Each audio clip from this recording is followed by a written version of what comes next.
Mesdames et messieurs, nous sommes en 2001 lors de l'enregistrement du fameux MTV Unplugged de Jay-Z, qui à ce moment-là est un des rappeurs qui compte sur la scène. C'est pas encore le gros Magna, le papa de Blue Ivy, le mari de Beyoncé, le roi du Super Bowl qu'il est actuellement, mais c'est un des rappeurs qui compte sur la scène avec déjà 4 albums à succès. Et ce jour-là, donc du coup, il enregistre son album live et la star de l'enregistrement de son album live, c'est bizarrement pas lui. C'est-à-dire que alors que d'habitude pour ce genre d'enregistrement, les artistes ont besoin de plusieurs chanteuses pour adapter chacune de leurs chansons. Vu qu'on parle ici d'énormément de gros tubes, Big Pink Pink, Girls, Can I Get a Ooh, Can I Get a... Bah en fait ce jour-là, Jay-Z dévoile sa palette de tubes et il est accompagné principalement par une chanteuse. C'est ça qui fait la différence. C'est-à-dire que le diamant brut de l'enregistrement, c'est une femme qui le porte, qui l'accompagne sur tout. Et d'ailleurs il le dit, putain, la fille là derrière moi, là, elle s'appelle Jaguar Wright. Je suis impressionné. Je l'ai prise sur toutes les chansons et elle y est même sur le solo. Elle déchire tout.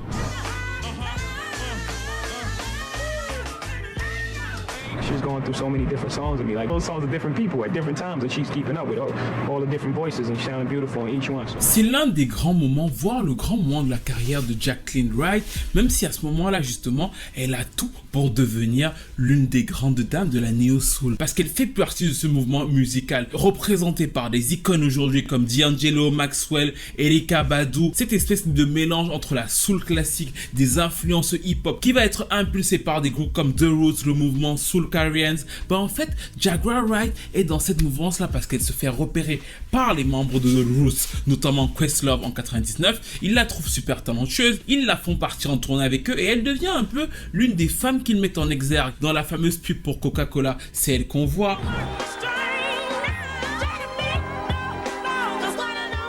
Et justement, si elle avait rappé un peu au début de sa carrière dans le groupe Black Licious, bah c'est surtout sa voix qui est l'argument principal de ce qu'elle veut devenir l'une des figures majeures de cette scène néo-soul. Très rapidement après le buzz autour de son premier MTV Unplugged, elle sort son premier album qui se titre Denials, Delusion and Decision avec le premier single And Nobody Playing. C'est un vrai succès critique pour elle. On loue la voix, on loue le mélange entre plusieurs influences. Et un truc qui m'a toujours intéressé sur ces 2 premiers albums, c'est le fait qu'elle réussisse à travailler avec plusieurs producteurs mainstream avec un son assez néo-soul, notamment Scott Storch et sur son premier album, ce qui veut dire qu'il y avait du budget derrière elle, parce qu'on rappelait qu'à l'époque, il vient de cette maison de The Roots pour devenir le gros producteur mainstream. C'est normal qu'on le retrouve donc à ce moment précis avec Jaguar Wright, même si ça peut paraître paradoxal parce que dans le même temps, il fait les gros tubes de Christina Aguilera. L'une des chansons les plus connues de cet album-là, c'est What If, qui sera d'ailleurs utilisée aussi dans une pub pour Coca-Cola. Et l'une de mes préférées de ce premier album, c'est la dernière chanson de l'album qui s'appelle Same Shit, Different Day. Franchement, vocaliste, elle gère sa voix, beaucoup d'aisance, beaucoup de prestance sur scène.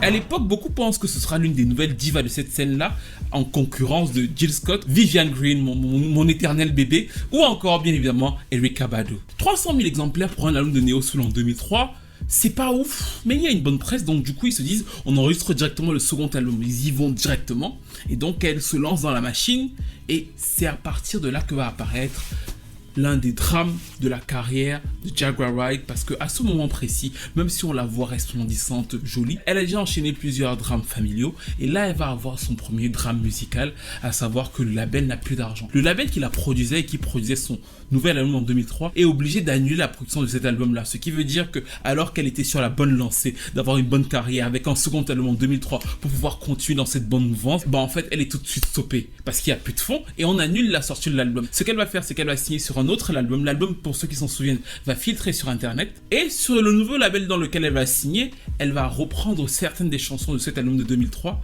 et elle va appeler cet album là, qui est un de mes titres d'album préférés. Vraiment, c'est pas parce que je vous en parle aujourd'hui, vous pouvez voir un article de moi sur Skyblog en 2005 où je fais ma liste des albums préférés de 2005, et du coup il y a cet album de Jaguar Wright là, et en fait j'adore le titre parce que je trouve qu'il est tellement classe. Ça s'appelle Divorcing Neo to Marry Soul. Je trouve qu'elle avait bien dit la chose, je divorce avec la Neo pour marier la soul, et je préfère même si c'est exceptionnel, le second album de Jaguar Wright au premier album de Jaguar Wright. Parce qu'il est effectivement beaucoup plus soul, moins néo, moins dans ce mélange de hip-hop. Le premier single s'appelait Free.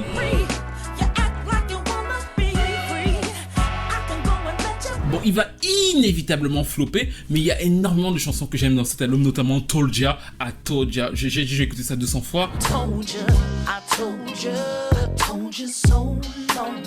C'est produit par Raffaele Sadiq. On retrouve justement Scott Storch, je crois, So High. Et j'aime beaucoup cette période de Scott Storch là à l'époque, parce que je trouve qu'il était vraiment capable, encore une fois, de faire des gros tubes mainstream. Parce que rappelez-vous, au moment où il sort cette chanson là, il sort Candy Shop, donc du coup il fait du gros mainstream. De l'autre côté, il garde cette vibe très soulful avec Jaguar Wright.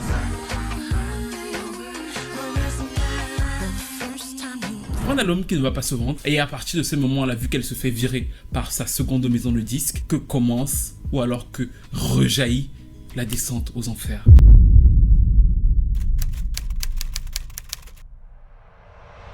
Avant de devenir ce grand espoir de la néo-soul dans les années 2000, donc, Jaguar Wright vient d'une famille assez trouble. C'est-à-dire qu'effectivement, contrairement aux autres American Baby qu'on a connus, elle est un talent.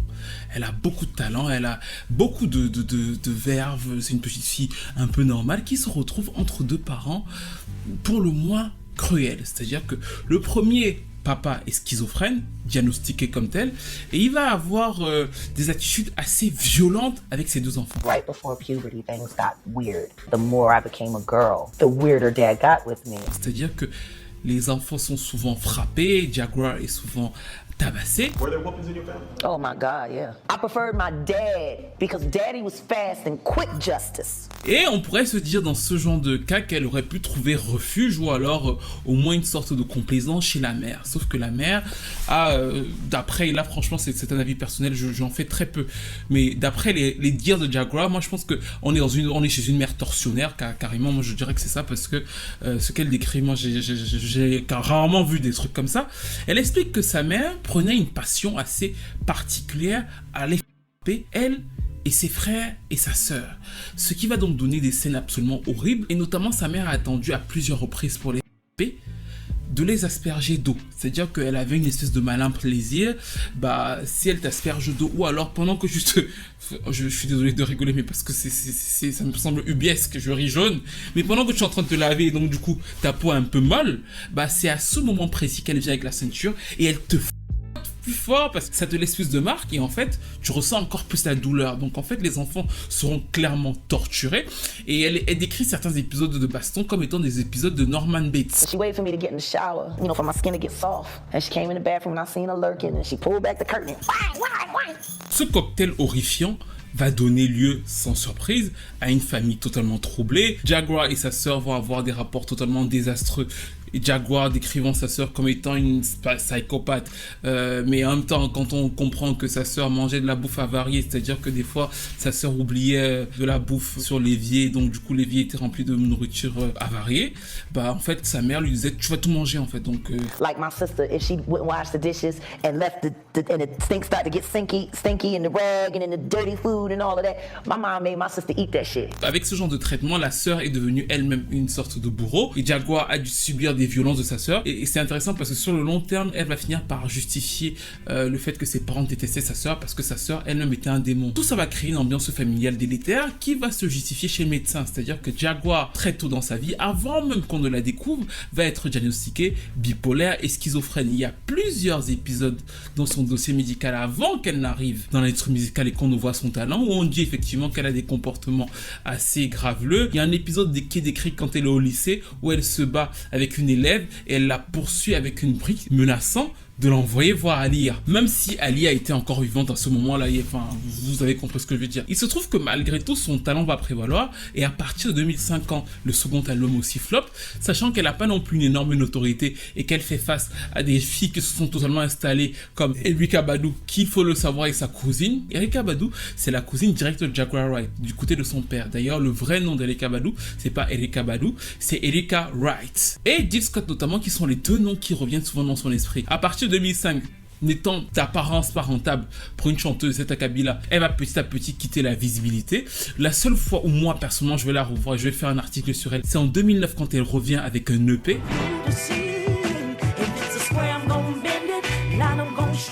Et après, honnêtement, discographiquement, je vais quasiment plus jamais entendre parler de Jaguar Wright. Je vais souvent moi écouter sa musique, mais l'entendre, la voir quelque part, ça va être hyper rare. Quand on voit sur sa page Wikipédia auquel je suis allé du coup, j'ai vu qu'elle a sorti quelques titres et notamment un EP en 2019. Mais moi qui écoute des artistes comme Kindred de Soul Family ou qui suis vraiment encore plein d'artistes de cette scène-là, on va très peu la voir. C'est-à-dire qu'elle va quand même un peu disparaître discographiquement, même de la scène soul, jusqu'au jour où effectivement nous sommes en 2020. Moi je m'en souviens parce que c'était pendant le Covid. Et Jaguar Wright, pour ceux qui étaient en live avec moi d'ailleurs, n'hésitez pas à vous abonner, à venir sur Instagram. N'hésitez pas à venir sur Instagram. Vous êtes très nombreux maintenant sur YouTube. Donc venez sur Instagram aussi. En fait, on a l'annonce du décès de Malik B. Malik B est un des membres fondateurs de The Roots et il meurt, je crois, fin mai 2020. Quelques semaines après son décès, Jaguar Wright fait le buzz dans une vidéo où elle sort du silence. C'est sa première vidéo où elle dit vraiment je sors du silence, je vais balancer sur l'industrie. Et elle balance en disant effectivement que Malik B est mort, mais qu'en vérité, très peu d'artistes l'ont soutenu, que Questlove et Black Thought, les membres de The Roots, aujourd'hui font des messages pour le pleurer alors que pendant qu'il était vivant, il disait qu'il ne fallait pas s'approcher de ce toxicomane. Et juste après, elle tombe sur les deux autres chanteuses. Elle dit que Erykah Badu et Jill Scott n'ont pas réagi sur les réseaux sociaux à l'annonce de son décès et elle les traite directement. Et ça, c'est la première étape de sorcière, disant qu'elles sont ingrates et que c'est Malik B qui leur avait permis de devenir les personnes qu'elles sont. Elle dit ensuite qu'elle a toujours été, parmi toutes ces personnes-là, la personne qui était la plus honorable et franchement, celle qui mettait tout le monde en liaison et tout le monde en contact. Et elle finit quand même avec une accusation grave. Elle dit qu'elle a été ou en tout cas agressée sexuellement par Common. The next thing I wake up this morning, I feel something poking in my face and shit, right? And it's just poking in my face, and I'm what the fuck? And I'm like, and I open my mouth, this nigga trying to stick his dick in my mouth while I'm asleep. Elle dit qu'elle a eu des relations consenties avec Common pendant quelques temps. Et qu'un jour, finalement, après un show avec Common, qui était dans tout cet écosystème-là à l'époque, en fait, il voulait absolument avoir une relation avec elle. Elle ne voulait pas. Et pendant qu'elle dormait, elle s'est trouvée avec le concombre de Common dans sa bouche. L'épisode est absolument horrifiant. Et donc, du coup, elle dit que à partir de ce moment-là, voyant que Common était capable de lui faire ça, elle s'est dit que plus jamais elle n'aurait de relation avec lui. De l'autre côté, elle accuse, et c'était sa première ennemie, sa propre cousine, Erykah Badu, d'être une grande sorcière devant l'Éternel, parce que, et ça c'est pas une blague, elle dit comment Erykah Badu c'est une immense sorcière. Pour ceux qui regardent ces lives, vous le savez, c'est-à-dire que Erykah Badu pour elle c'est le diable, Erykah Badu fait des incantations, Erykah Badu, voilà. That bitch is a witch. Erykah Badu is a witch. Hell yeah. She over there casting spells. She done said it herself. Do you know her? Of course I know her. She's my cousin. Et qu'en plus, Erykah Badu était très jalouse d'elle lorsqu'elle était avec Common. Et c'est pour ça que Erykah Badu l'aurait attaquée dans la chanson Booty de son second album qui s'appelle Mama's Gun. Elle dit que cette chanson parle d'elle. And then Erykah was jealous as fuck of me. That song Booty on that second album, that shit was about me. Même si à l'époque, officiellement, Erykah Badu, rappelez-vous, est en couple avec Andre 3000, ce qui va d'ailleurs donner lieu à la fameuse chanson un peu plus tard, Miss Jackson, puisque Miss Jackson parle de la mère d'Erykah Badu.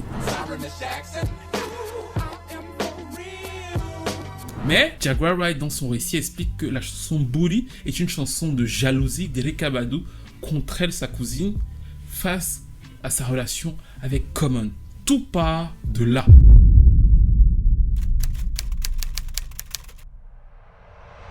Il y a une youtubeuse américaine qui, selon moi, a changé Internet. En tout cas, Internet, comme on le vit actuellement, on ne lui reconnaîtra pas beaucoup dans l'histoire, parce que voilà. Mais moi, je pense qu'il faut le lui reconnaître. Cette femme s'appelle Tasha K.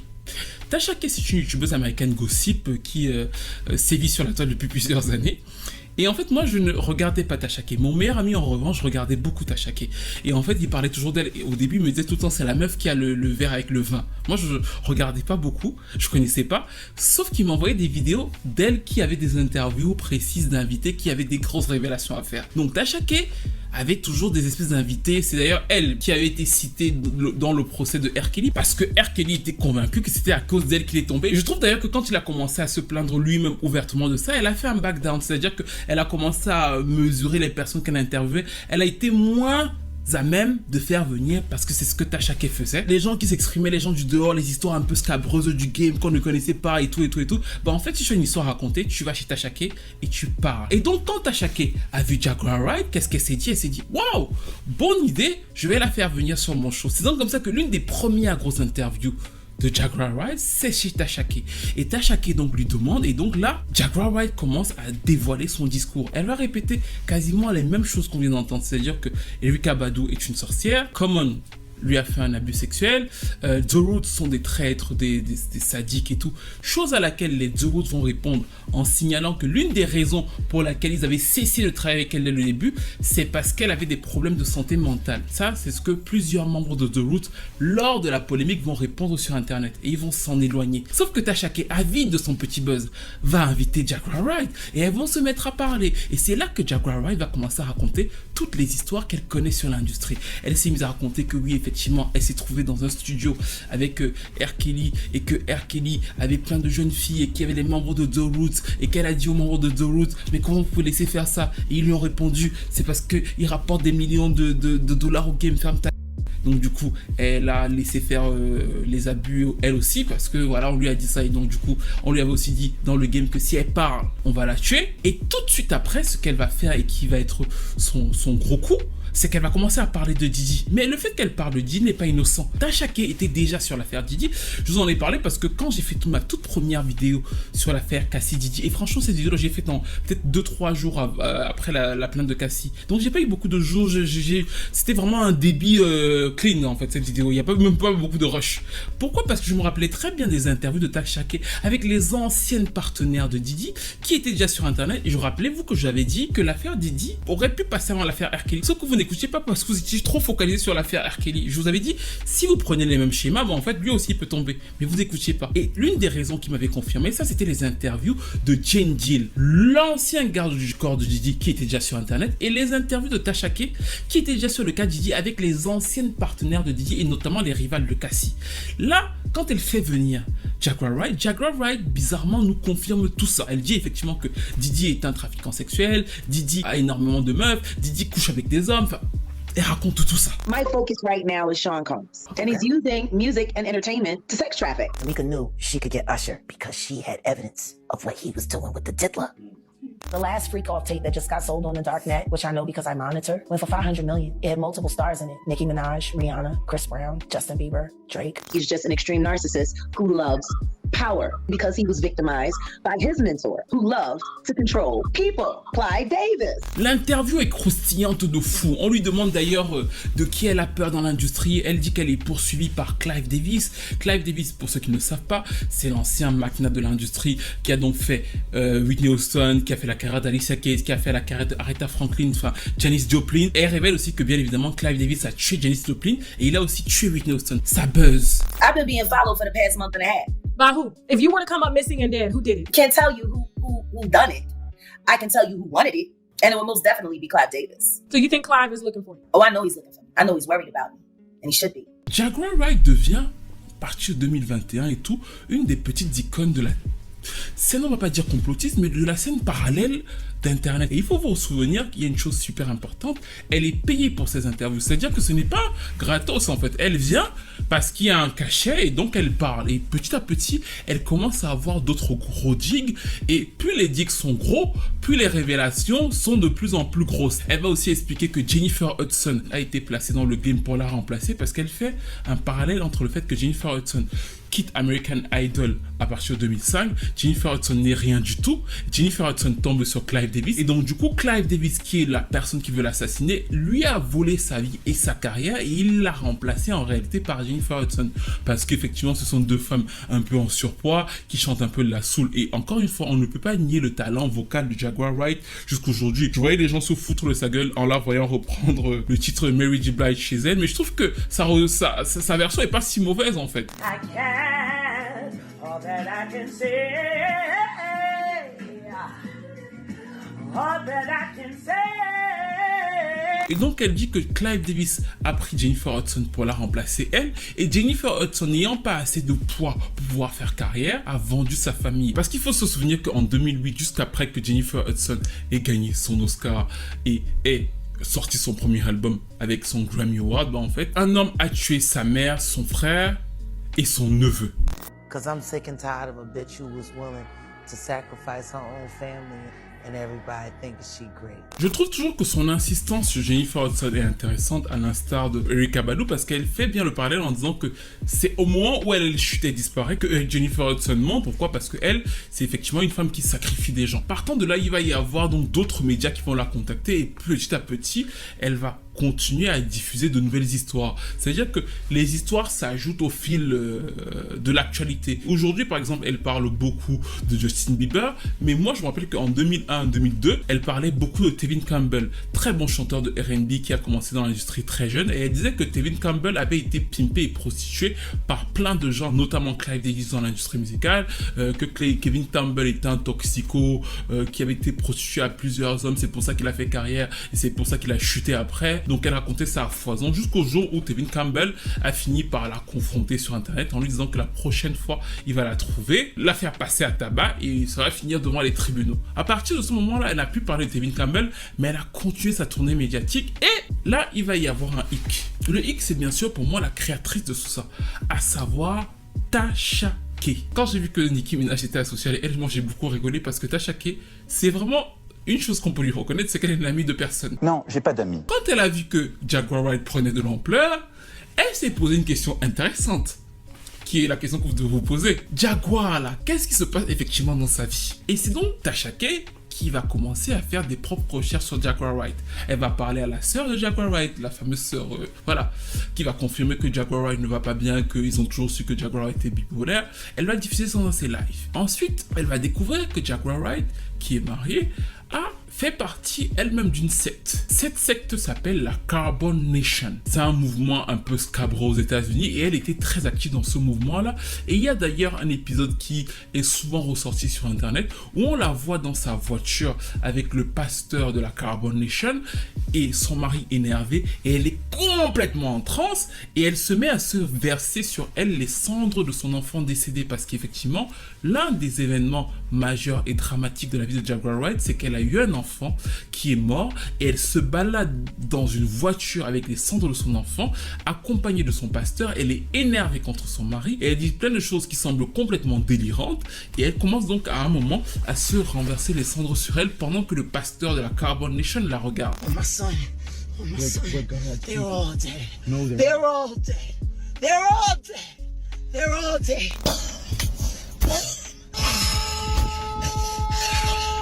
Suite à ça, de façon logique, Jaguar Wright va être interné dans un hôpital psychiatrique. Sauf que nous, vous et moi, on s'en fout de Jaguar Wright. Mais il y a une personne qui ne s'en fout pas de Jaguar Wright qui va venir dire aux internautes, mais Jaguar Wright est dans un hôpital psychiatrique. Et la personne qui va le faire, Tasha K. Tasha K va venir dire oui, mais en fait Jaguar a été interné, elle et son mari ça va pas. Voilà, elle va raconter à peu près les dessous du fait que, selon elle, Jaguar en vérité ne va pas bien. Elle-même qui l'avait d'abord fait venir au début pour pouvoir faire monter ses streams. Et bien évidemment, tout ça va revenir aux oreilles de Jaguar Wright qui va revenir en live avec son mari pour dire que oui, effectivement, elle va pas très bien et c'est la première fois, moi en tout cas, que je vais la voir parler de santé mentale. Elle va dire que c'est vrai, qu'il faut entretenir sa santé mentale, qu'elle subit des attaques spirituelles et que finalement, entre elle et son mari, ça va bien, qu'il ne faut pas s'en mêler. Mais à partir de là, Tasha K va faire quelque chose de très intéressant, c'est qu'elle va faire venir le fils de Jaguar Wright qui va témoigner en expliquant que sa mère est complètement... Voilà, qu'elle a beaucoup de problèmes mentaux, que c'est très difficile de vivre avec elle. D'ailleurs, je trouve qu'il parle un peu pareil dans la manière d'expression. Il va faire beaucoup de révélations sur sa mère. Et le nouvel ennemi conspirationniste débloqué chez Jaguar Wright va être donc Tasha K. C'est-à-dire qu'elles vont devenir, comme Nadia avait chanté, amies-ennemies. Some of that she had when she was in there like, oh, I'm gonna kill him.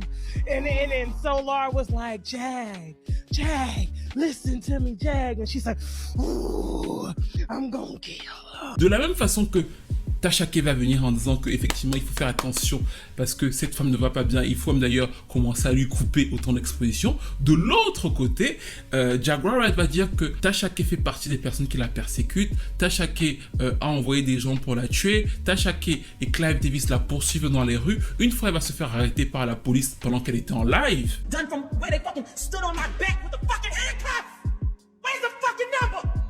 And give me a cop so I can file a complaint. Y'all pussies move too slow. Oui, vous avez compris. Elle va dire que ça, c'est de la faute de Tasha K. Que Tasha K a envoyé des gens et que, effectivement, elle a dû fuir de ce parc-là où elle était à Dallas pour aller à Las Vegas pour fuir Tasha K. Tasha K, de son côté, va sortir des preuves en disant que non, tu es resté toujours à Dallas. Moi, je n'étais même pas avec toi là-bas. Je ne sais pas ce qui s'est passé. Comment tu peux m'accuser de ça? Et Tasha K va effectivement prouver que là où elle mentait, qu'elle avait quitté Dallas pour Las Vegas, mais en fait, elle était toujours à Dallas et qu'elle n'avait rien à voir avec tout ça. Mais toujours est-il qu'elles vont devenir à partir de ce moment-là ennemies. The key of this whole situation is do you take responsibility for Jaguar Wright being incarcerated? No, it's bipolar schizophrenia. It's the whole nine. And she talked about me chasing her, like, I guess following her, and she was in Dallas, and then I chased her all the way to Vegas, and then Arizona, but then we wound it back up 4 hours in the later. hotels, when she was in the hotel. In the hotels, like she was saying the hotel was keeping her car, and it was me doing a high-speed chasing.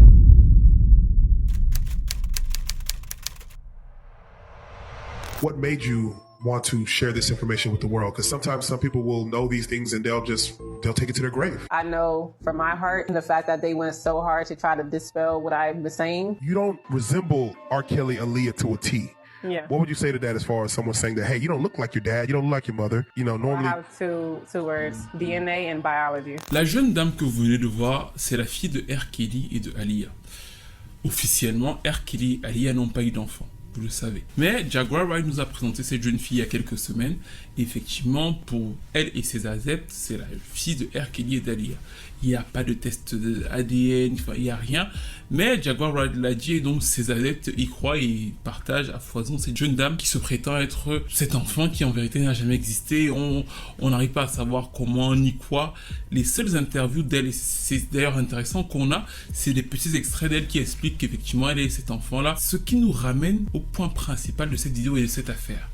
C'est-à-dire que l'arrestation de Diddy a donné une sorte de poids à Jaguar Wright parce que les gens se sont dit, comme Jaguar Wright en avait parlé avant, forcément tout ce qu'elle dit est vrai. Mieux encore, la plupart des gens voient Jaguar Wright sur la destruction de notre ère, un format court. La plupart des gens qui vous parlent et relaient les propos de Jaguar Wright ne l'ont jamais vu parler pendant 2 heures. Ils n'ont jamais vu le format entier. Tout ce qu'ils ont vu, c'est des petits extraits d'elle par-ci par-là. Et ils sont convaincus à partir de petits extraits de 2 minutes, 3 minutes, avec une musique de fond et sa voix grave qui parle, ses intonations totalement exagérées, là, que oui, tout ce qu'elle dit est vrai parce qu'ils ont compris que c'est une chanteuse de l'industrie musicale. Et parmi les choses qu'elle dit qui sont vraies, on retrouve donc effectivement le fait que Beyoncé ait tué Aaliyah, Left Eye et Michael Jackson, Jay-Z aurait tué sa maîtresse Katy White et aurait commis énormément d'autres crimes parce que lui aussi sera un trafiquant sexuel et elle en a des preuves et elle a dit, j'ai Pierce Morgan, qu'elle a même 3 personnes derrière elle prêtes à témoigner. I've talked to hundreds that I deal with still myself. I have 3 victims right now who are willing to give testimony about not only what Mr. Carter has done to them, but his wife as well. They're a nasty little couple. Usher, après avoir été V par Diddy, l'a aidé à trafiquer sexuellement Justin Bieber. Ça, c'est son propos à elle. DJ should be charged. Mary J. Blige should also be charged. Jennifer Lopez should be charged. Jay-Z should be charged. Khaled should be charged. Rick Ross should be charged. Usher should be charged and tried with him of Justin Bieber. Megan Thee Stallion n'est pas une vraie femme, c'est un homme qui a été donc trafiqué par l'industrie pour pouvoir devenir une femme. Elle fait partie d'un complot contre Tory Lanez et en plus Jay-Z, afin que Megan Thee Stallion ait une carrière, a tué Takeoff qui est le membre de Migos. Vous rappelez qu'il a été assassiné alors qu'il était en compagnie de Quavo. En fait Jay-Z a sacrifié Takeoff afin que Megan Thee Stallion, cet ancien homme, je vous rappelle d'ailleurs parce que au cas où ça vous semblerait bizarre, on a des photos de Megan Thee Stallion petite qui prouvent que c'est une femme, mais en tout cas dans l'univers de Jaguar Wright, c'était pour que cet ancien homme fasse carrière et pervertisse l'industrie. Alors, ça va vous paraître débile peut-être de ma part, c'est une erreur, mais j'arrive pas à croire qu'il y ait des êtres humains qui aient regardé en entier Jaguar Wright parler pendant 2h30 et qu'ils ne se soient pas dit à un moment, il y a quand même un problème chez cette dame. Pourquoi? Parce que les incohérences dans ce qu'elle raconte sont immenses. La rage aussi par rapport à son histoire personnelle sur certaines chanteuses comme Jill Scott, Erykah Badu, parce que quand elle nous explique que Erykah Badu est une sorcière, je sais qu'Erykah Badu est une sorcière. Erykah Badu vous dit tous les jours qu'elle est sorcière, elle fait toutes ces incantations, elle les vend même sur son site. Ce que je veux dire, c'est que l'imagerie qu'on a d'Erykah Badu est déjà effectivement portée sur la sorcellerie et ce genre de choses. Donc en fait, ça ne surprend pas quand on nous dit que Erykah Badu serait une sorcière. Elle confirme dans certains cas ses regrets personnels sur sa carrière quand elle tape très fortement sur ces chanteuses-là, Erykah Badu, Jill Scott, Jennifer Hudson, où elle fait le mimétisme de ce qu'elle aurait pu être ou de ce qu'elle était, mais surtout, et ça c'est franchement le truc qui me frappe dans tout ce qu'elle raconte, c'est qu'il y a très peu, mais vraiment très très peu d'informations. En fait, là, vraiment, l'immense majeure partie de ce qu'elle raconte se calque sur le truc du moment. Moi, je l'ai vu arriver, elle n'a jamais parlé d'Aaliyah.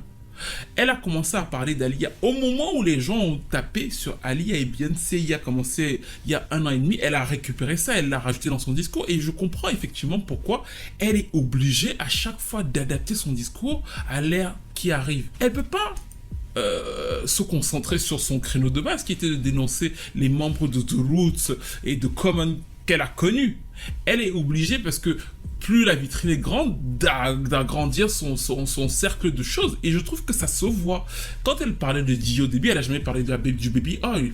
Maintenant, elle parle du baby oil, elle dit qu'elle a vu le baby oil, et mieux encore, pas simplement qu'elle l'a vu, elle dit qu'elle a participé au freak-off de Diddy et qu'elle a des cassettes des freak-off de Diddy chez elle. C'est une dinguerie parce que je vous rappelle quand même qu'on a fait une perquisition, l'État américain a fait une perquisition chez Diddy pour trouver des cassettes. Ils n'ont jamais contacté Jaguar Wright. Jaguar Wright dit à tout le monde que oui, ce qu'elle nous avait pas dit au début, maintenant qu'on cherche des cassettes, elle dit j'ai des cassettes de Diddy chez moi. Le truc est tellement précieux que dans la dernière audience, ils ont dit qu'ils ont plus d'1 téra de matériel qu'ils ont récupéré depuis mars, mais qu'ils n'ont pas encore tout regardé et qu'ils sont encore en train de chercher. Et ils ont un délai d'avant novembre pour tout donner à la partie de Diddy en disant voici tout ce qu'on a contre toi. Mais Jaguar Wright dit, elle, à ces gens, que oui, elle a les cassettes chez elle, parce qu'elle est au freak of de Diddy et elle est rentrée chez elle avec la cassette et personne ne lui a jamais demandé. C'est une femme qui vivait dans sa voiture. Son chien vivait aussi dans sa voiture. Je peux comprendre la difficulté, c'est que la vie, c'est pas un jugement. Je dis pas que elle, parce qu'elle vit dans sa voiture, tout ce qu'elle dit est faux, c'est pas ça. Mais quand elle explique dans une autre interview, par exemple, qu'elle a réussi à récupérer 6 femmes de l'île de Epstein et elle les cachait aux yeux du monde, pardonnez-moi d'avoir un doute sur le fait qu'elle soit capable financièrement de faire ce que plein de gens n'ont pas réussi à faire. Comment elle, Jaguar Wright, a réussi à prendre 6 filles, les faire échapper de l'île de Epstein, les cacher dans le monde, et elle le dit en plus comme ça, et personne ne s'en inquiète. C'est-à-dire que si ces femmes-là ont été là-bas, elles peuvent témoigner. Comment est-ce possible qu'elle ait réussi à faire ça et personne, la police américaine, tout ce qu'il y a autour, parce que pour plein d'entre vous, vous êtes nombreux à penser que Epstein a été tué, mais en fait, du coup, si Jaguar Wright vous dit ça, vous êtes quand même d'accord avec moi que du coup, elle est un témoin clé. Pourquoi est-ce qu'on ne l'arrête pas elle? Pourquoi est-ce qu'il ne la tue pas elle? Et elle est capable de nous dire ça comme ça, qu'elle a caché des gens dans le monde et il n'y a rien. Avec quel argent? Avec quels moyens? There are 3 women I know right now in my life. They've been in my life for 6 years. I got them off of Epstein Island. I cannot say where they are in the world. What I can say is when they got into the boat, they were roughed. Want to know how they ended up on Epstein Island? They auditioned to be models for music videos. Qu'elle puisse dire des choses vraies, je n'en doute pas. Parce que dans les gossips de ce qu'on retrouve sur les blogs sur internet, il y a eu souvent des rumeurs qui se sont révélées être vraies. Qu'elle soit elle seule capable de connaître tout ce que Beyoncé fait la nuit, tout ce que Jay-Z fait la nuit, tout ce que Erykah Badu fait, tout ce que tout le game fait, parce qu'elle a des histoires sur tout le monde. Et qu'en plus derrière ça, elle est aussi capable de faire voyager des gens. Moi, je pense qu'on est face à quelqu'un qui fait très souvent des crises, je ne serai pas médecin, mais il y a des crises en tout cas psychiatriques qu'elle fait, qui se voient, et qui en fait, vu qu'elle vit maintenant de ça, est obligée à chaque fois qu'elle arrive, rajouter des histoires encore plus grosses pour que effectivement on la rappelle, et pour que effectivement ça continue de faire parler autour d'elle, vu que son business, c'est devenu de faire ça. Elle dit aussi que Kendrick Lamar est un sataniste, Tyson Beckford est un pervers, elle a des histoires sur tout le monde, et d'ailleurs Rady s'est énervé, il lui a dit qu'elle était une grosse menteuse, et qu'il a compris là qu'elle mentait sur tout le monde. People were listening. You got our attention. Is what you're saying true? Because this shit is outrageous. But I came to the conclusion that once I seen the story about me and what you had to say about me and situations in my past, that is where I started to understand that you are totally fabricating stories and you are a complete liar. Sa famille a signalé à plusieurs reprises qu'il fallait faire attention et qu'elle n'allait pas bien. Ils étaient même inquiets pour elle parce que ça fait longtemps qu'ils l'ont pas vue. Et quand on lui a demandé, elle a dit qu'elle n'était pas proche de sa famille pour les protéger. Et franchement, ce moment, quand elle a dit « je m'éloigne d'eux parce que je vais les protéger, parce que je suis en mission », m'a confirmé, moi, qu'elle a de gros problèmes mentaux. Et ça m'a fait peur au vu du nombre de millions de vues qu'elle fait sur les réseaux sociaux. If I really want them with me all the time, I got to get to the end of this. I can't guarantee their safety with me. And having to worry about them 24 hours a day, 7 days a week ain't helping me. Ain't helping them either.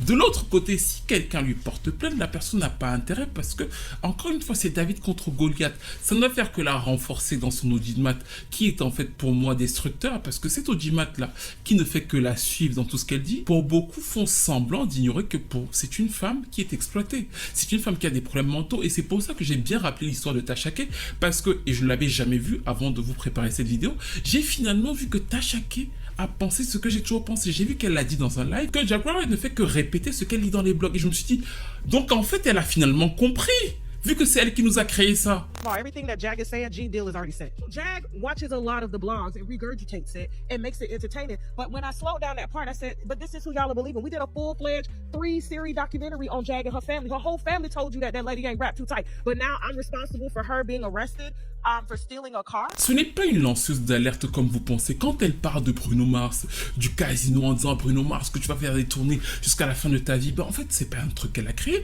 Le casino est venu nous dire que Bruno Mars lui devait 50 millions. Donc effectivement on sait que Bruno Mars a beaucoup d'argent à rattraper et c'est pour ça que là en ce moment il est de retour dans le game et qu'il va certainement faire une tournée, un album. Donc on est au courant. C'est pas une info. Quand elle parle du fait que Jay-Z a enfermé Rihanna dans une pièce et tout, Jay-Z lui-même le raconte. We signed her that night. We didn't let her leave the office. Really? The 3 in the morning was when that contract got signed. So from the meeting around 3, 4 in the afternoon, we signed it by 3 in the morning. So he said there are 2 ways to leave here, either through the door with the deal signed or through this window, and we're on the 29th floor.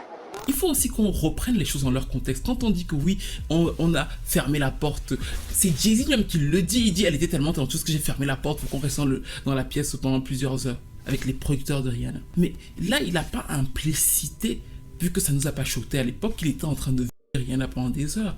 Le fait qu'elle le reprenne en disant ouais franchement ça veut dire que tu as fait partir ta fille pour un demi-million, vraiment une fille seule et tout, est-ce que c'est pas une enfant prostituée? The daddy ain't show up till 24 hours later to pick up a $500,000 check for his daughter's ass. La notion qu'elle émet dans cet extrait est une notion qui est totalement perpendiculaire à l'extrait lui-même en fait. Ce que Jay-Z dit ne veut pas dire que rien n'a été V en fait. Il faut être logique. Vu qu'il le dit devant la caméra, il n'aurait pas dit si c'était un V. À l'époque, on avait encore ce truc du producteur qui décide de tout. En fait, aujourd'hui, les gens veulent nier qu'on a été dans une époque où on avait ce respect de fou pour les producteurs, ce qui ne veut pas dire qu'il n'a pas pu faire, mais qui pouvait faire que oui, on va dire que tu vas rester là jusqu'à 2h30 du matin pour signer ton contrat parce qu'on veut te le faire signer. Qu'il y ait des choses, encore une fois, qu'elle puisse dire qui s'avèrent être vraies sur la suite, moi je n'en doute pas. Je pense qu'il y a peut-être des choses qu'elle a repris encore sur des blogs qui peuvent être vraies vu que ça ne vient pas d'elle. Ce qu'elle raconte sur Diddy venait de Gene Deal et elle recrache. Et vous le voyez d'ailleurs dans les interviews avec Orlando Bloom et tout ça, qu'elle a très peu d'informations, mais c'est logique. C'est pas une meuf connue de tout le game qui était une inside de fou, pas du tout. Et même si tu étais connue de tout le game, tu vas connaître les choses sur tes pairs. C'est pas que n'importe quelle théorie du complot sur n'importe quel artiste, c'est ça que toi tu as entendu et qu'on t'a confié dans le game en fait. Donc je pense que ce à quoi on assiste ressemble à un épisode de Black Mirror. Il y a une exploitation de la maladie mentale de cette femme et ça me fait toujours penser au test du citron. J'en parlais souvent avec Azealia Banks d'ailleurs, quand elle était l'héroïne de beaucoup. Si vous me donnez ce citron, vous me le donnez et vous me dites Stevie, dis tout ce que tu peux dire sur ce citron. Et je vais donc commencer à vous dire que le citron est charismatique, le citron est olympique, le citron est rouge, le citron est bleu, le citron est... À un moment ou à un autre, vu que vous m'avez demandé de dire tout ce que je peux dire sur ce citron, je vais fatalement vous dire que le citron est jaune. Mais ce n'est pas parce que je vais vous dire à un moment ou un autre que le citron est jaune et que c'est vrai parce que vous avez de bons yeux que le citron est jaune, que tout ce que je vous aurais dit avant est vrai. Même une horloge en panne peut donner l'heure juste 2 fois dans la journée en fait. Et c'est ce raisonnement inverse que vous faites avec Jaguar Wright. C'est-à-dire que vous vous rendez bien compte, et c'est pour ça que je trouve que c'est de la mauvaise foi, que la majeure partie des choses qu'elle raconte, vous voyez qu'elle a quand même un problème. Vous voyez dans son attitude physique que c'est une femme qui va pas très bien. C'est pour ça que je pense qu'il faut peut-être pas lui taper dessus parce qu'elle est victime finalement de tout ce qu'il y a autour d'elle et de ce côté fausse lanceuse d'alerte. Tant qu'elle dit ce que confirment les blogs complotistes, c'est-à-dire que elle vit de ça. Mais de l'autre côté, vous voyez quand même que c'est une femme qui ne va pas bien. Et personne ne pense à sa santé mentale, personne ne pense au fait qu'elle soit exploitée, personne ne pense et ne tombe sur ces personnes qui l'invitent. Parce que moi, je trouve que le plus grave dans ce truc et dans ce qui se passe là, c'est les gars des podcasts là. Les gars des podcasts qui l'interviewent, jamais ils ne la remettent en question. À aucun moment, je sais pas, je sais quand même mener une interview, je suis désolé. À un moment, tu me dis quelque chose, j'essaie de savoir, mais tu étais où, tu étais là. Ils ne posent pas la question. Pourquoi? Parce que leur objectif final, c'est qu'elle dise une dinguerie. Donc du coup, elle va continuer à dire de plus en plus de dingueries. Et eux vont continuer à approuver ça. Vous pouvez pas m'expliquer que c'est du journalisme ou de la révélation. Si, par exemple, tu m'expliques que, oui, Jay-Z a tué Katy White, peut-être que c'est vrai. Mais dis-moi, comment tu sais ce qui c'est... Il n'y a pas ça. C'est beaucoup de grandes phrases de révélation parce que c'est une femme qui est devenue esclave de ça. Si elle arrête de faire ça, elle ne pourra plus vivre. Et au lieu de penser à sa santé mentale, au lieu de voir ce que maintenant Tasha qui dénonce, comment sa famille est inquiète et tout, vous la voyez se recouvrir de centre et tout, ils diront bientôt, s'il lui arrive quelque chose, que c'est de la faute de l'industrie, que c'est les gens de l'industrie qui ont voulu la tuer. Alors que peut-être que c'est eux-mêmes qui sont en train de pousser cette femme-là à bout.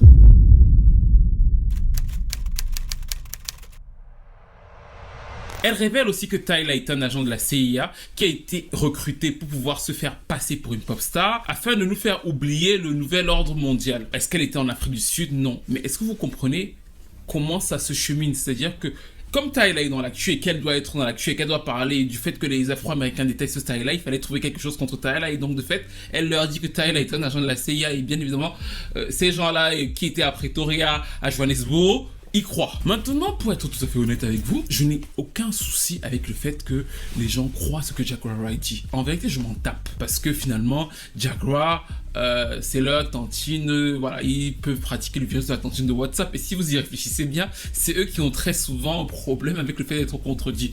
Qui dit ce qu'ils veulent dire, ils vont vous expliquer que non, les cendres qu'elle versa sur elle, c'était l'esprit de Crazy in Love qui sortait d'elle, c'est bien, c'est qu'il a possédé. Enfin, il y aura toujours une explication logique, plus ou moins dans leur sens, à ce qu'ils ont entendu, à ce qu'ils ont vu. Qu'est-ce qui nous dit que Tyla n'est pas une agent du FBI? Est-ce qu'on a vraiment cherché? Est-ce que, quand elle fait le truc là, ce n'est pas pour nous embobiner, nous emmener dans une enfin, l'eau qu'elle met sur elle, ce n'est pas une eau satanique créée pour pouvoir troubler nos sens? Ça, en vérité, je m'en fous. Ce qui me perturbe, c'est vraiment ce que ça révèle. Le fait qu'une femme comme ça vienne, ils ne la connaissent pas pour la plupart d'entre eux. Moi, je connais Jaguar Wright musicalement, mais la plupart des gens qui la suivent aujourd'hui ne la connaissent pas musicalement. Ils savent même pas ce qu'elle chante. Et qui vont la défendre sur le fait qu'elle dise des choses qu'ils veulent entendre sans aucune preuve. Sans même être sûr du média qui les interviewe, parce qu'ils connaissent même pas les intervieweurs. C'est-à-dire qu'il n'y a aucun fait de crédibilité autour de ce qui se passe là. Et ils vont diffuser ce qu'elle dit à foison. Et je veux bien comprendre que ça peut signaler de l'autre côté ce qu'on observe partout dans le monde, c'est-à-dire que la crise des médias traditionnels, la crise de la compétence, on va vous dire que les journalistes ne sont pas compétents, ils sont corrompus. Il y avait un documentaire super intéressant sur Arte il y a 3-4 ans je crois, je travaillais encore un peu là-bas, qui avait expliqué comment le complotisme avait ravagé toute une partie des États-Unis, c'est-à-dire que dans certains États on voyait comment certaines familles étaient coupées parce qu'elles ne s'entendaient plus du tout, et je trouve que ce que Jaguar Wright nous révèle en réalité, c'est que beaucoup de gens sociétalement sont capables de croire comme à l'église quelqu'un qu'ils n'ont jamais vu. Ce n'est pas une... C'est-à-dire que là on n'est même plus dans le truc du gourou, ce n'est pas une prêtresse, ce n'est pas une autorité, elle a rien d'autre que le fait de s'asseoir devant une chaise, de dire ce qu'elle a envie de dire, et les gens vous disent que oh, c'est bon. D'une vidéo à l'autre elle se contredit, d'avoir une histoire de vie tragique, des maladies qui sont criardes, mais c'est pas très grave, on dirait un épisode de Black Mirror. Et justement au début de l'année, quand j'avais commencé à voir sur TikTok toutes ces vidéos de plus en plus complotistes qui prenaient de l'ampleur, je vous avais dit un truc, parce que j'avais fait une vidéo dessus, je vous avais dit, moi je suis d'accord pour qu'il y ait le complot, hein. Il y a forcément des trucs des trucs qu'on appelle complots qui sont en vérité des vérités, comme des histoires qui étaient dans les blogs, qui sont en vérité des faits dans l'industrie, voilà, il y a forcément des trucs vrais, je ne dis pas que c'est tout et faux. En revanche, pour que vous et moi on puisse parler, pour qu'on puisse vivre en société, Il faut qu'on s'entende sur le fait qu'il puisse y avoir un réel, c'est-à-dire qu'on partage un réel ensemble. Il ne faut jamais oublier une chose, tout ne peut pas être complot, parce que dès le moment où tout devient complot, il n'y a plus de réalité. Le complot n'existe que dans une réalité en fait, c'est-à-dire que nous sommes dans une réalité et nous considérons que ça c'est un complot. Si tout devient complot, en fait nous sommes dans une para-réalité et c'est très dangereux de commencer à tomber dans ça en fait. Il faut toujours garder son esprit critique, prendre du recul sur les choses, vous cultiver, vous documenter, même parfois faire face à vos propres contradictions, ce n'est pas très grave, c'est comme ça qu'on évolue, c'est comme ça qu'on apprend. Et je pense que les épisodes comme celui de Jaguar Wright et les milliers de podcasts qu'on voit maintenant en ligne, parce que moi je trouve qu'il va y avoir quand même un moment, une réflexion sur tous ces podcasts là, on ne sait pas qui interviewe, et les artistes se posent, enfin les artistes et d'autres d'ailleurs se posent là, et tu vois des trucs complètement scabreux, sans source, sans... juste parce que quelqu'un a de l'audience, tu t'assois et tu commences à parler de tout et n'importe quoi. Je tiens à préciser ici que je ne fais pas d'interview, pas parce que je ne peux pas en faire, parce que je ne veux pas en faire depuis quelques années, c'est un problème personnel. En revanche, je trouve que de façon générale, notamment sur la scène américaine, il y a une crise de ça qui devient très dangereuse dans la campagne américaine dont on va certainement parler, parce que, je sais pas si vous avez remarqué, Donald Trump comme Kamala Harris font très peu de médias traditionnels. Et ça, c'est frappant. C'est-à-dire que Donald Trump fait énormément de podcasts, et les podcasts que Donald Trump fait, j'en ai écouté plusieurs, c'est des podcasts acquis à sa cause. Là où il parle, il peut dire exactement ce qu'il veut dire parce que les gars qui l'écoutent et qui sont les gars de cette podcast-là ne lui opposent aucune contradiction. Pareil pour Kamala Harris, elle a fait plusieurs podcasts et les podcasts où elle va ne lui opposent très peu de contradictions. Franchement, elle est géniale là-bas. Donald Trump est génial de son côté. Et moi, je trouve que c'est très dangereux. Pourquoi ? Parce que sociétalement, ça crée deux pays, en fait. Ça crée clairement une scission et que ces gens-là, peut-être leur seule chance, c'est que Donald Trump est un peu vieux, mais il aurait eu 65 ans, il le leur aurait fait, qu'il gagne les élections ou pas, ne peut plus vivre dans le même monde. Et c'est ça que je trouve qui est très frappant dans l'affaire Jaguar Wright, c'est que on ne vit plus dans une société où on peut avoir la contradiction, le débat d'idées. Non. C'est-à-dire que les gens créent leur chapelle, ils s'entourent de leur chapelle. Si tu penses que moi tu es bien, tu ne penses pas que moi tu es mauvais, tu as été payé et tout. Et du coup, je vis avec la personne qui me confirme dans mes idées. Après, je vais vivre avec l'autre personne qui me confirme dans les idées. Et finalement, ces deux personnes-là ne se rencontrent pas. À l'échelle de la pop culture, là, vous pouvez trouver ça drôle. Mais encore une fois, vous voyez bien que maintenant, dans la politique et dans la vie de tous les jours, ça se reflète. Je suis sûr que là, dans les commentaires, vous allez voir énormément de gens vous dire que non, Jaguar Wright a raison, je la déteste. Des gens qui l'ont découvert il y a 2 jours, ils vont vous dire que je la hais, que moi qui aime bien les aveux de Jaguar Wright, en plus, eux ils aiment ce qu'elle dit, donc du coup d'un coup ils vont refaire le schéma de ce qu'ils pensent que l'amour est, parce que eux l'amour c'est l'adoration, donc ils vont vous dire que non, c'est une bonne personne, on a menti sur elle, elle a été piégée, enfin tout va être repensé dans le sens qui les arrange. Elle a vraiment sorti les filles de l'île de Epstein, enfin elle était vraiment dans le studio, elle a vraiment les sextapes, des freak-off, alors que encore une fois, la justice américaine n'a jamais appelé Jaguar Wright. Enfin, je veux dire, en ce moment, Diddy, c'est le dossier principal du procureur de New York. Il peut pas se permettre de rater une preuve. Il a jamais appelé cette femme. Elle a jamais été contactée.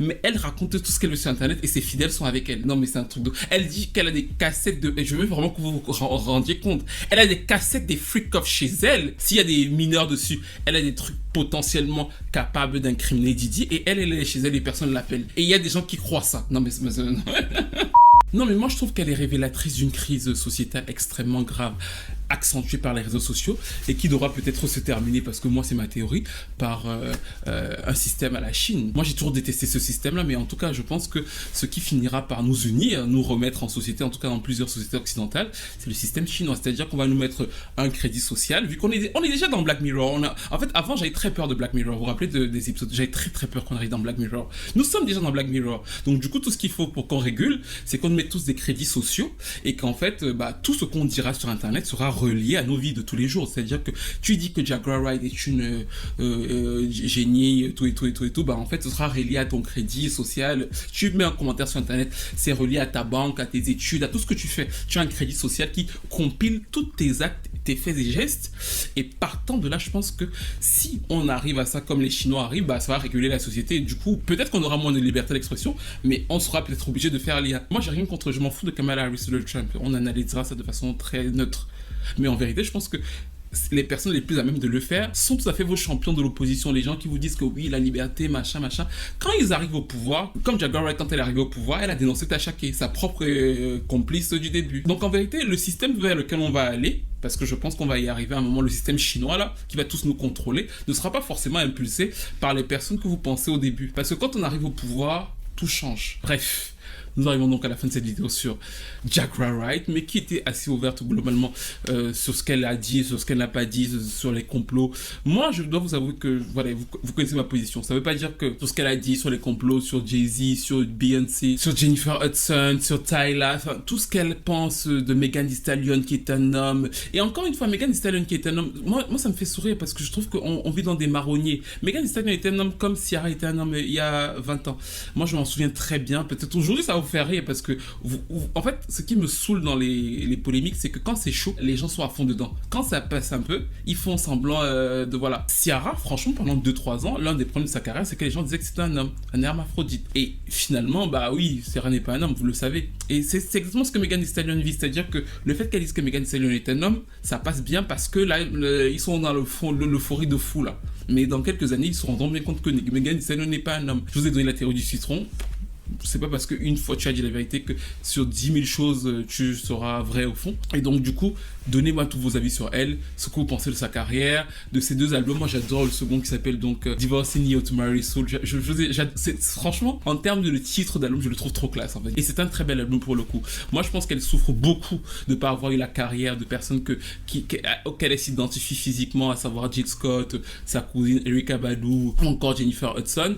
Mais dites-moi ce que vous en pensez de votre côté. Est-ce que vous la trouvez crédible? Est-ce que vous la trouvez pas crédible? Est-ce que j'ai été payé par Jay-Z et Beyoncé? Combien aussi pour ceux qui me diront? Parce que voilà, si vous me dites et que je peux aller voir et que c'est déjà dans mon compte, ce sera bien. Que pensez-vous aussi du fait que je fasse le lien entre tout ça et globalement ce qui se passe dans la société, la crise des médias traditionnels, le fait que ça, finalement, ça scinde et qu'on n'ait même pas besoin d'être expert en quoi que ce soit, de prouver quoi que ce soit dans les différents podcasts qu'on voit pour venir et délivrer n'importe quoi. Et il y a des milliers de gens qui vont y croire sans se poser la question d'avoir une contradiction. Et quand tu leur poses une contradiction, tu deviens leur ennemi. Qu'est-ce que vous pensez de ce schéma-là qui était à la base véritablement réservé au stand-base et qui s'est répandu sur Internet et qui donc désormais est un point sociétal?